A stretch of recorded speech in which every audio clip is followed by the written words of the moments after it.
Maya Chen studied the alien before her, trying to reconcile the fragile being with the advanced technology that had brought them across interstellar space. Tylox's skin rippled with pulses of blue-green light, betraying what Maya assumed was anxiety. 3 million refugees, she repeated, the number staggering. Where are the rest of your people now? Hidden, Tylox replied, his translator rendering a melodic accent. Scattered across 17 vessels concealed in your outer solar system. We dare not approach without permission, lest we appear threatening. Security Chief Rivera shifted uncomfortably beside Maya. 17 ships managed to enter our system undetected. Our vessels absorb sensor scans rather than reflect them, Tylox explained. A defense mechanism evolved from centuries of hiding. We mean no deception, merely survival. The observation deck fell silent as Earth rotated below, city lights glimmering along coastlines. Maya considered the diplomatic implications. Humanity had only achieved faster-than-light travel 15 years ago, and their encounters with other species had been limited and carefully managed. Taking in millions of refugees would upend the delicate balance they'd maintained. Show me, Maya said finally. Show me why the Coalition fears you enough to hunt you to extinction. Tylox's appendages trembled as he removed a crystalline container from his environmental suit. Inside, a small patch of what looked like moss glowed with internal light. This sample can purify 10,000 liters of contaminated water per day, he said. We engineered it for drought-stricken worlds. Rivera leaned closer, professional caution warring with curiosity. And this threatened the Coalition. How exactly? Resources are the foundation of their power, Tylox replied. Our bioengineering makes resource scarcity obsolete. Their economic models collapse if basic needs can be met through biological systems rather than controlled distribution. Maya watched as Tylox placed a single drop of water onto the sample. The moss immediately brightened, its surface rippling with activity. The implications were staggering. Ecosystem restoration, pollution control, sustainable terraforming. Your people created this, she asked. We evolve alongside our creations, Tylox said. What we lack in physical strength, we compensate for in symbiotic engineering. We cannot build starships without assistance, but we can transform barren worlds into gardens. The station's alert system chimed, interrupting the demonstration. Commander Okafor's voice came through clearly. Officer Chen, 3 Coalition vessels have just transitioned at the edge of our system. They're demanding we surrender all Ardini for immediate extraction.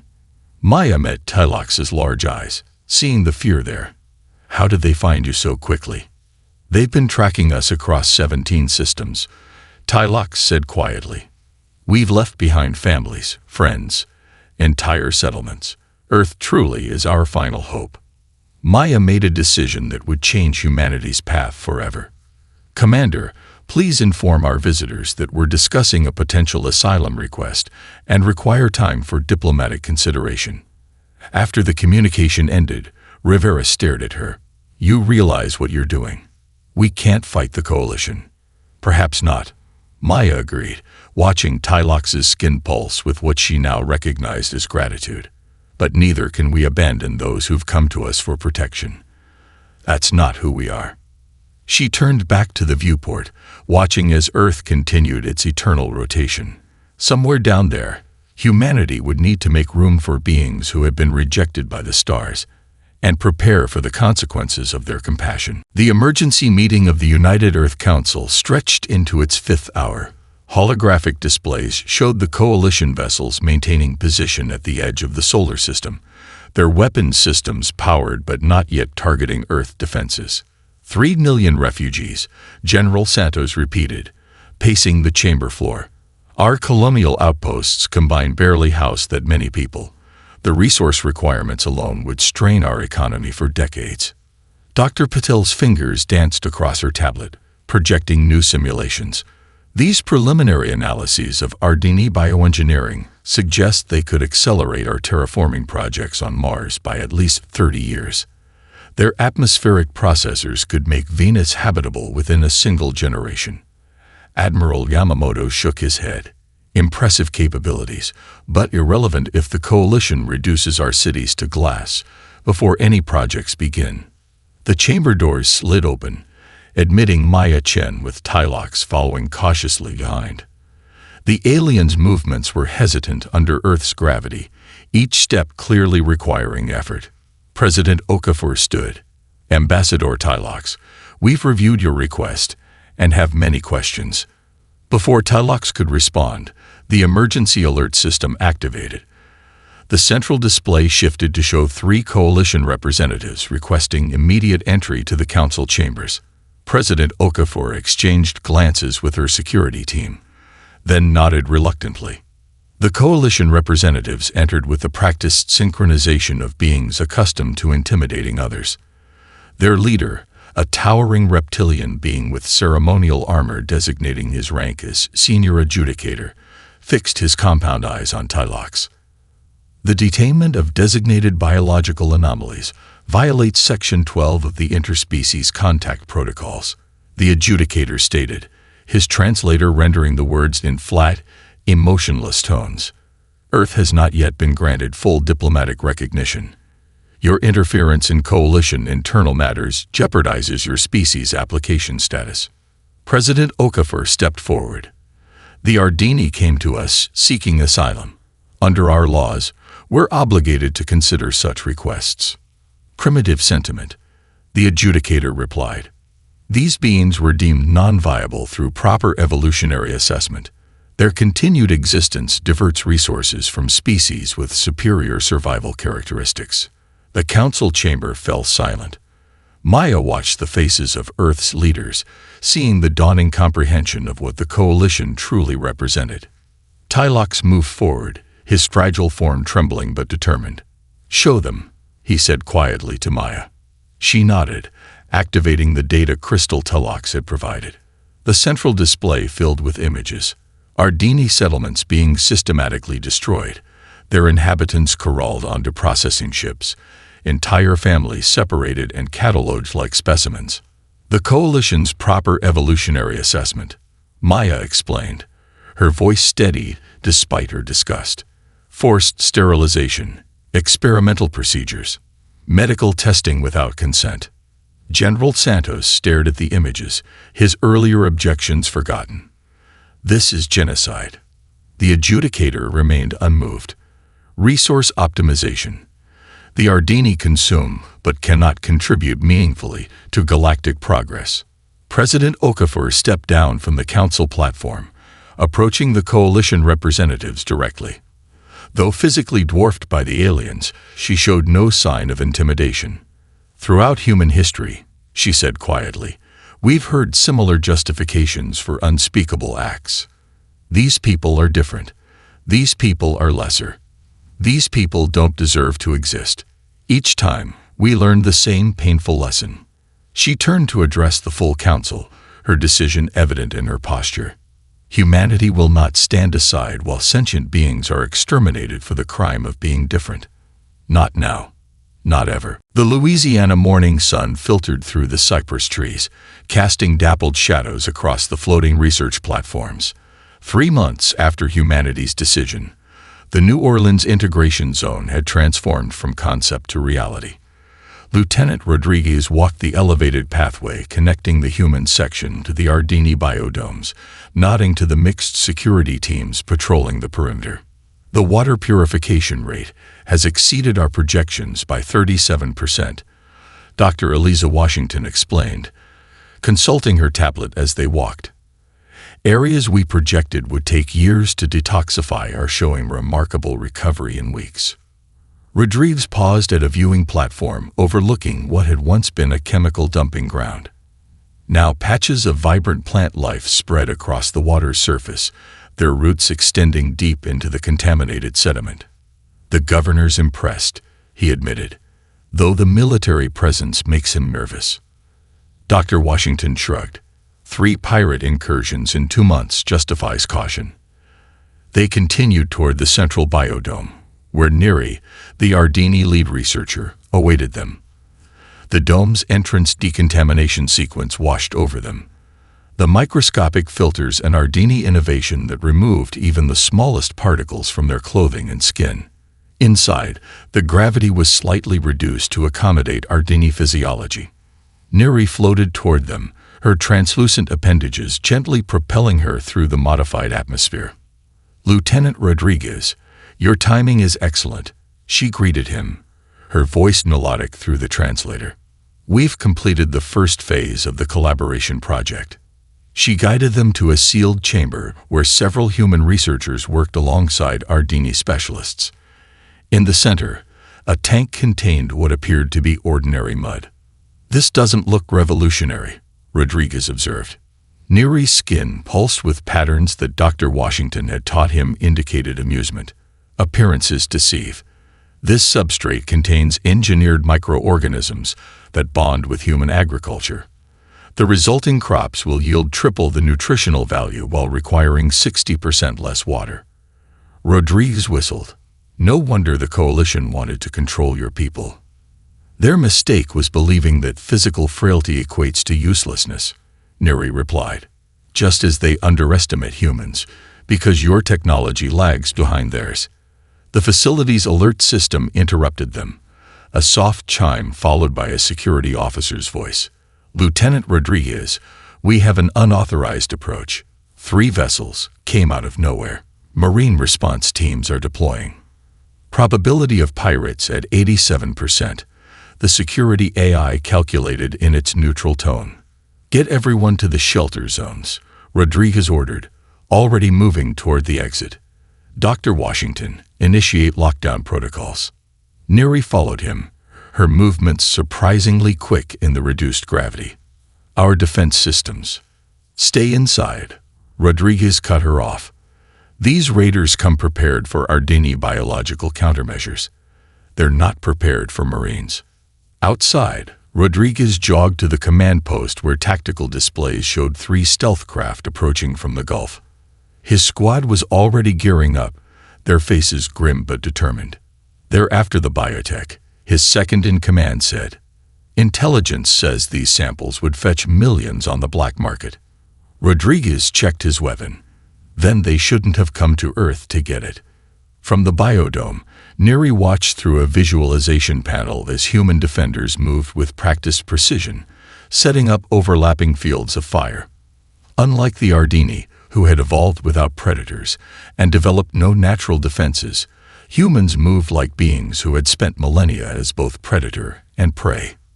The approaching pirates would discover what the coalition had yet to fully comprehend.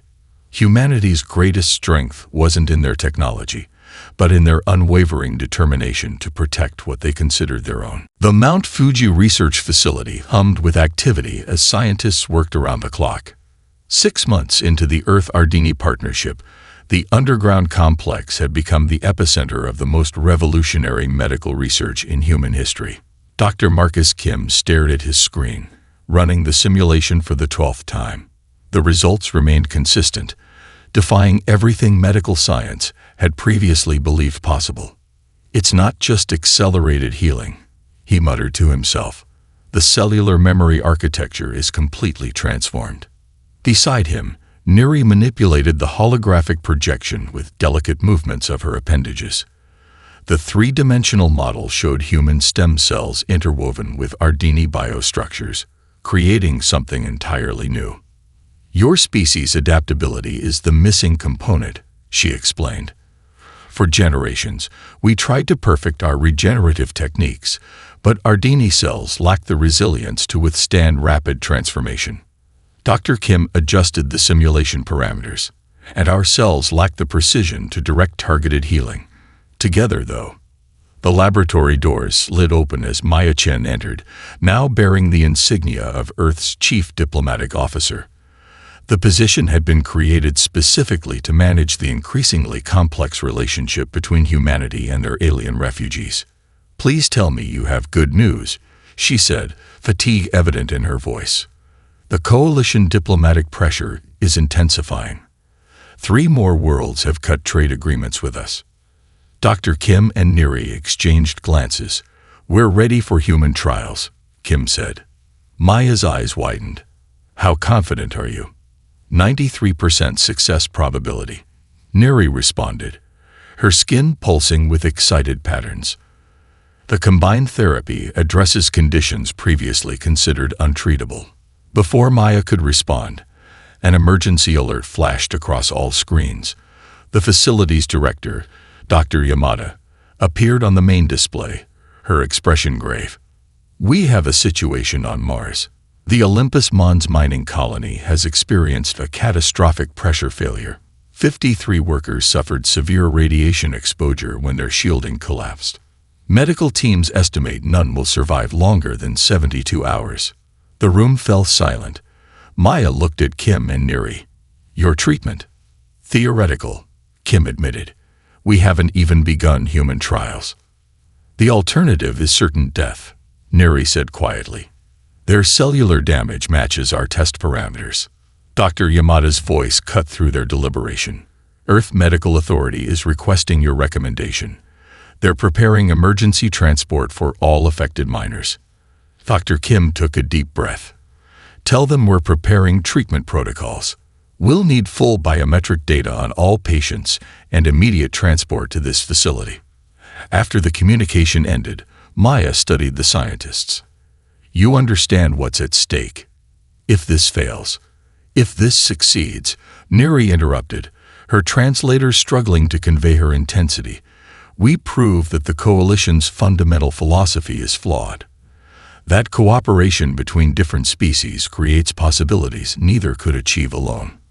48 hours later, Dr. Kim stood in the observation room overlooking the treatment chamber. The first patient, a mining engineer named Elena Santos, lay connected to equipment combining human medical technology with Ardini biological interfaces. The injection of the combined cellular therapy looked deceptively simple, a pale blue liquid flowing through the intravenous line. The monitors showed her vital signs, critical only moments before, beginning to stabilize. It's working, whispered Dr. Yamada, watching as radiation burns visibly receded before their eyes. Outside the facility, news drones captured footage of the remaining miners being transported in. Within hours, the images would reach every corner of human space, and beyond, to coalition worlds whose populations had been told that the Ardini were worthless parasites, with nothing to contribute to galactic civilization. The diplomatic chamber fell silent as the Krell ultimatum ended, Supreme Hunter Drazik's scaled face disappearing from the projection. President Okafor turned to her advisors, their expressions grim under the harsh emergency lighting. 17 capital ships. Admiral Yamamoto reported. More firepower than our entire defense fleet. They've positioned themselves to cut off all major orbital approaches. Maya Chen studied the tactical display, the massive Krell vessels represented by pulsing red markers surrounding Earth like a net. This isn't a negotiation. They were always going to attack, regardless of our response. Evacuation protocols are active for all coastal cities, General Rivera announced. But we need time. Millions of civilians can't be moved inland within their 24-hour deadline. President Okafor's gaze fell on Tylox, the Ardini ambassador now wearing an exoskeleton that allowed more comfortable movement in Earth's gravity. They want your people badly enough to risk interstellar war. Why? Tylox's skin patterns shifted to deep indigo, an expression of deep concern that humans had learned to recognize. The intensity of their response suggests more than ideological objection. This feels personal. Maya stepped forward. We need intelligence. Their ultimatum revealed nothing about their true motivations. What are you suggesting? Yamamoto asked. We can barely defend Earth, let alone launch an offensive operation. Not an offensive, Maya clarified. A small team, operating covertly. If we understood why the Krell are so desperate to capture the Ardini, we might find leverage. Impossible, Rivera objected. No human could infiltrate Krell territory undetected. Their bioscanners would identify foreign DNA immediately. Tylox's appendages moved in what humans now recognized as their equivalent of raised eyebrows. Not necessarily. Our bioengineers have been studying human physiological responses to different environments. We've developed temporary cellular modifications that could mask human biosignatures. The room erupted in overlapping voices until President Okafor raised her hand for silence. You're proposing to alter our people at a genetic level. Superficially and temporarily, Tylox assured her. The modifications disperse naturally after approximately 14 days. Maya saw the potential immediately. A small team could gather intelligence while the defense forces prepare. If we discover why they're so desperate to eliminate the Ardini. You're volunteering, I assume? President Okafor asked, though her expression suggested she already knew the answer. I understand both human and Krell diplomatic protocols, Maya confirmed. And I've worked closely with Tylox since first contact. 4 hours later, Maya stood in the preparation chamber of the Mount Fuji facility, watching as Neri and Dr. Kim made final adjustments to the biological camouflage. The specialized injection glowed with bioluminescent particles. This will alter your cellular emission patterns, Neri explained. Krell scanners will register you as a non-threatening species, specifically a journeyer merchant. Your physical appearance won't change, but their technology won't flag you as human. Maya's team consisted of 5 specialists, 2 military intelligence officers, a xenolinguist, a systems expert, and a medical officer. Tylox would accompany them as guide, his knowledge of Krell territory essential for navigation. The diplomatic shuttle leaves in 30 minutes, Commander Lakshmi informed them, entering with sealed mission packets. Our cover is a trade delegation from the Outer Rim systems. Once you reach Krell Prime, you'll have approximately 72 hours before they become suspicious.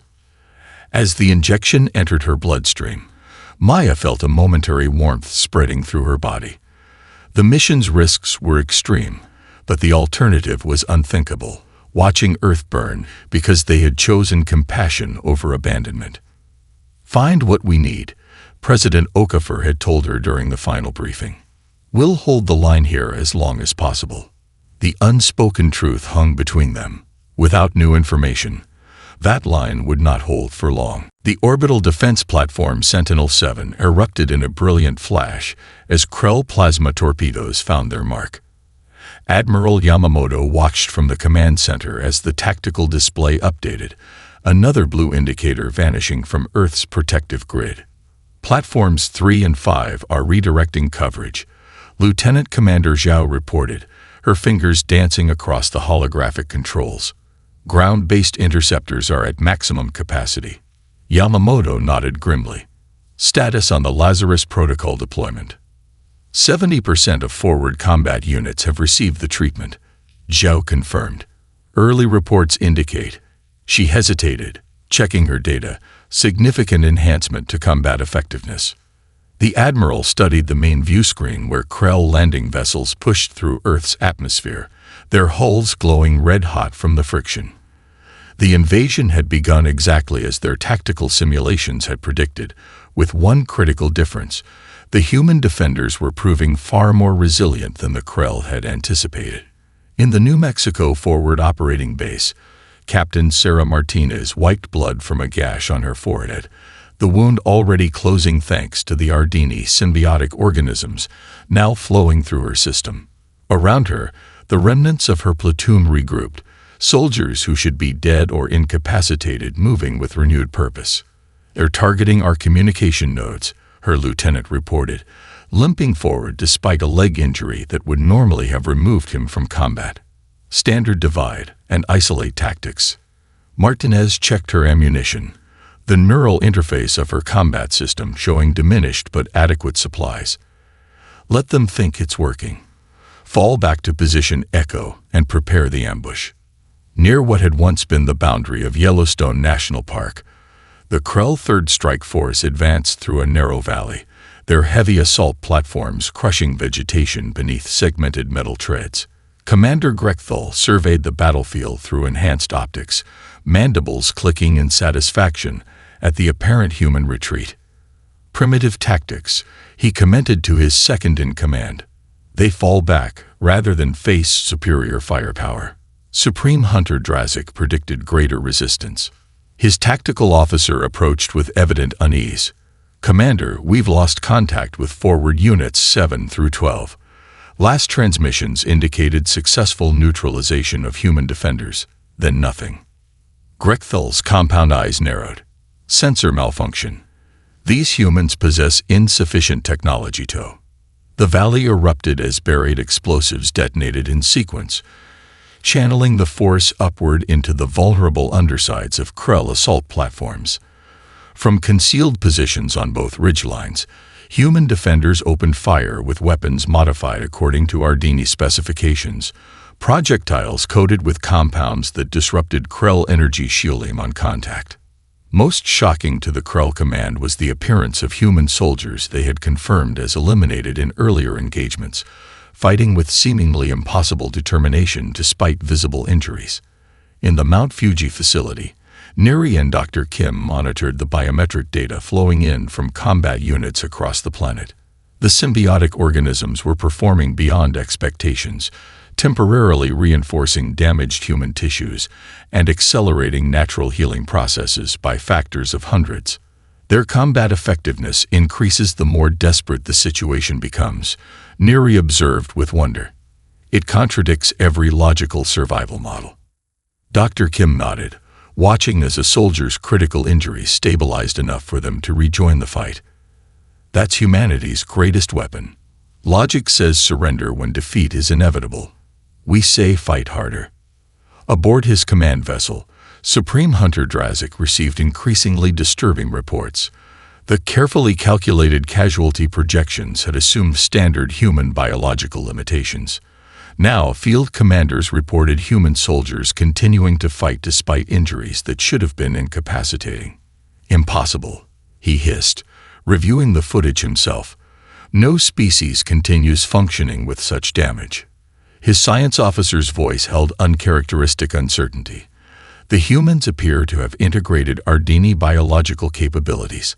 Our models did not account for this possibility." Maya Chen's diplomatic shuttle emerged from hyperspace at Earth's coordinates, accompanied by an unprecedented sight. Vessels of more than a dozen different species flying in protective formation around them. She turned to Captain Vross of the Merchant Guild Lazuli, whose crystalline exoskeleton glittered under the bridge lights. "Your people fight with remarkable effectiveness," Vross observed, multifaceted eyes fixed on the tactical display, showing the ongoing battle for Earth. "The Krell expected to overwhelm your defenses within days. 3 weeks later, they gained barely 40% of their territorial objectives. Determination is a human specialty," Maya replied, then gestured to the fleet surrounding them. "But we wouldn't have survived this long without your shield technology."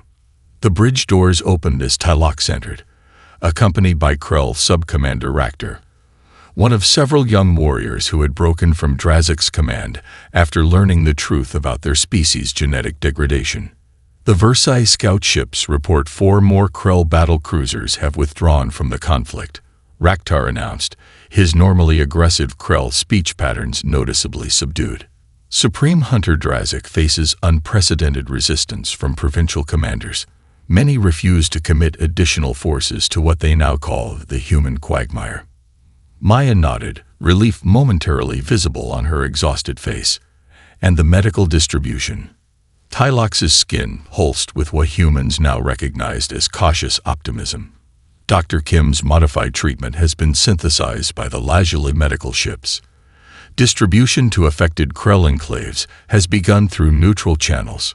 President Okafor's voice came through the communication system, her image appearing on the main display. Despite visible injuries and the destruction evident in the command center behind her, her voice remained steady. "Welcome home, Chief Diplomat. Your mission exceeded all expectations." Maya stood straighter. The truth about the Krell genetic degradation changed everything. Once other species learned the Krell ruling caste was willing to exterminate the Ardini to keep their own deterioration secret.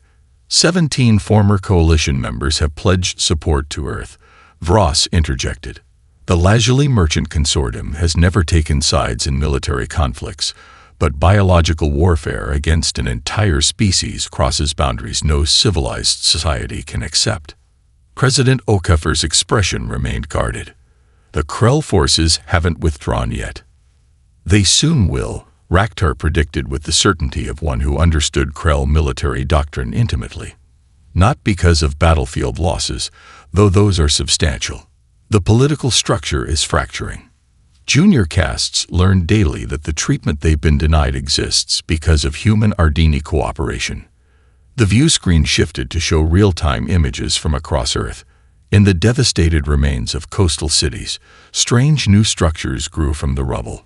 Living architecture created by Versailles engineers using Ardini biological principles and human construction techniques.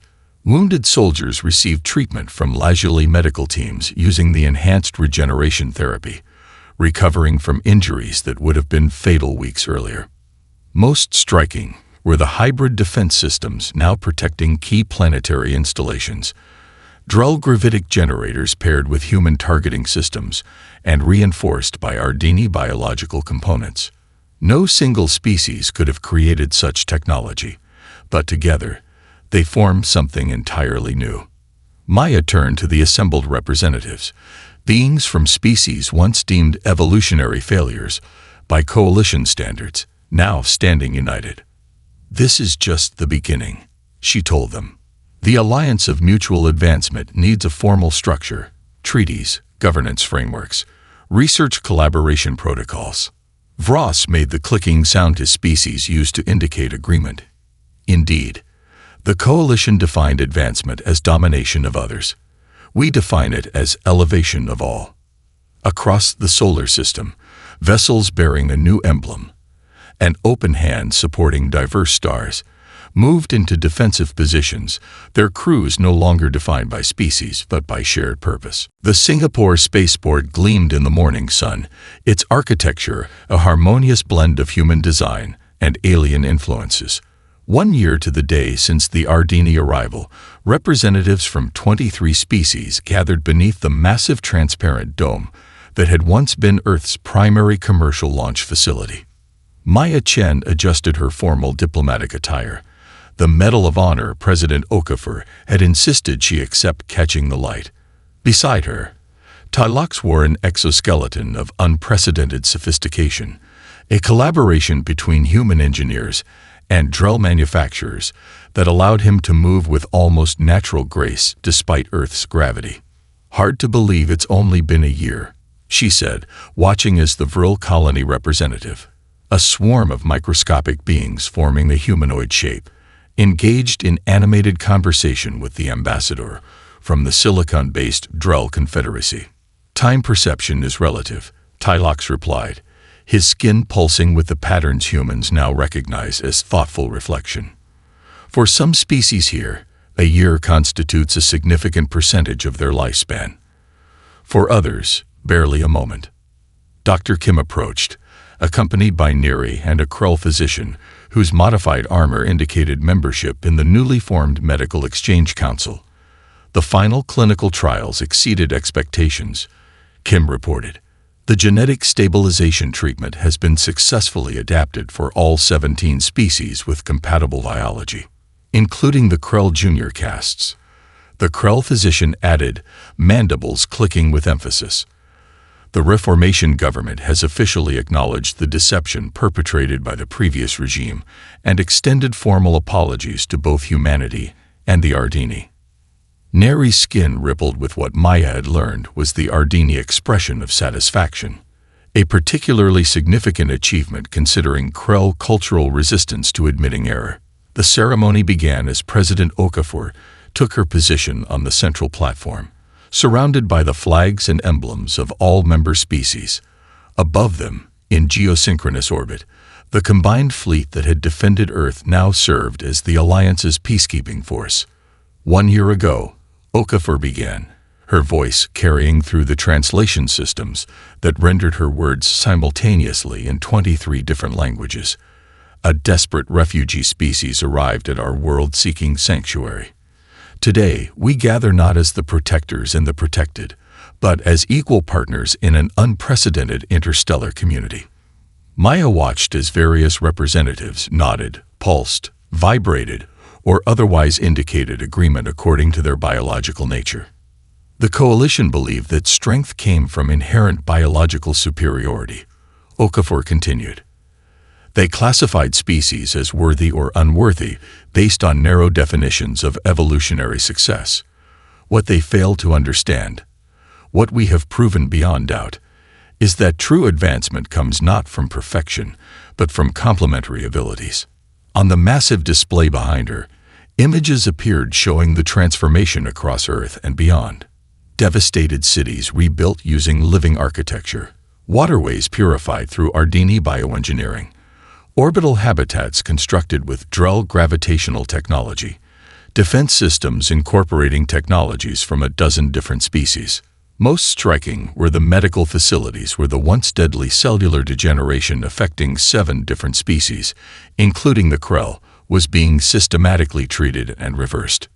Ambassador Telok stepped forward to join President Okafor as they together activated the Quantum Entangled Communication Array, a gift from the nomadic Versailles, that would broadcast the ceremony to every world in the Alliance. When the Ardini came to Earth, Tylok said, his translator rendering his words with perfect clarity, "We believed we were reaching the end of our civilization's story. Instead, we discovered that endings can become beginnings when different paths converge." The assembled representatives rose as the official charter of the Alliance of Mutual Advancement appeared on the display, its founding principle written in languages from across the galaxy. Advancement is measured not by the strength of the individual, but by how we elevate one another.